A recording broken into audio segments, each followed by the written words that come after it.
میں نے تو یعنی اپنی بچپن کی لائف سے آج کے دن تک جتنا پڑھا اولیاء کا، سلف صالحین سے لے کے آج تک، اس سے بڑا وظیفہ پڑھا بھی نہیں ہے اور اس سے بڑا وظیفہ برتا بھی نہیں ہے۔ جو میں نے کیا اس سے بڑا وظیفہ کوئی نہیں دیکھا۔ آخری بات بتاتے ہیں، میرے پاس ایک بار علماء کرام کا ایک وفد آیا، یہ بات ہے 80s کے زمانے کی، کیا یعنی 85 86 87 کا کوئی زمانہ ہوگا۔ وہ آئے علماء، ان میں سے ایک کا تو نام بھی مجھے یاد ہے ابھی تک، وہ زندہ بھی ہیں، پیر ہیں اب، وہ اس وقت عالم دین تھے، پھر خلافت لے لی تھی کسی جگہ سے، پھر وہ خود پیر بھی ہو گئے، تو خطاب بھی کرتے ہوں گے۔ تو اب تو عمر مجھ سے تھوڑی زیادہ ہوگی، اور کچھ 2-3 علماء ان کے ساتھ اور تھے، 3-4 کا وفد تھا، اور ان کو بھیجا تھا جامع نعیمیہ سے۔ ایک اجلاس ہوا جامع نعیمیہ میں،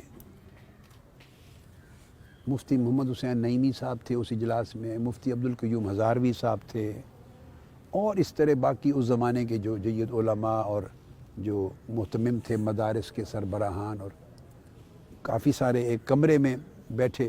اتفاقاً وہاں مجھے ڈسکس کرنا شروع کر دیا انہوں نے۔ جب ڈسکس کیا، اور وہ ڈسکشن یہ تھی ان کی، یہ جو وہ علماء کے وفد نے مجھے آ کے بتایا، جن کے وہ سربراہ، جن کا نام بھی مجھے یاد ہے اور وہ زندہ ہیں، آپ میں لوں گا تو آپ سب کو پتہ ہے، ان کا نام کا پتہ ہوگا، معروف نام ہے۔ ان علماء کو یہ معلوم تھا کہ یہ میرے بہت قریب ہیں، میرے زمانہ طالب علمی سے وہ عالم دین میرے بہت قریب تھے، بعد میں پیر طریقت ہو گئے جی۔ تو جب میں پنجاب یونیورسٹی میں ماسٹرز کرتا تھا، لاء کرتا تھا، تو تب بھی میرے پاس وہ کثرت سے آتے اور میرے خطابات پہ بھی مجھے لے جاتے تھے، خطاب کروانا جلسے۔ وہ 70s کے زمانے کا قرب تھا، ان کو معلوم تھا۔ انہوں نے کہا آپ جائیں اور ایک وفد لے جائیں اور مجھ سے پوچھیں۔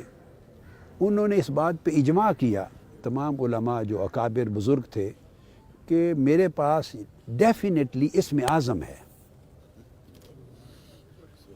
اس پر انہیں کوئی شک نہیں تھا، کسی ایک کا بھی اختلاف رائے۔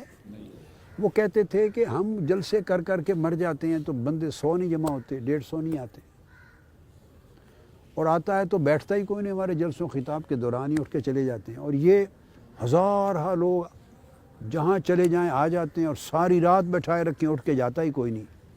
یہ ان کے پاس تسخیر قلوب کا کوئی اسم اعظم کا وظیفہ ہے، جس سے لوگوں کے دلوں کو مسخر کر کے اپنے پاس جما لیتے ہیں، تو لوگ ہٹتے نہیں۔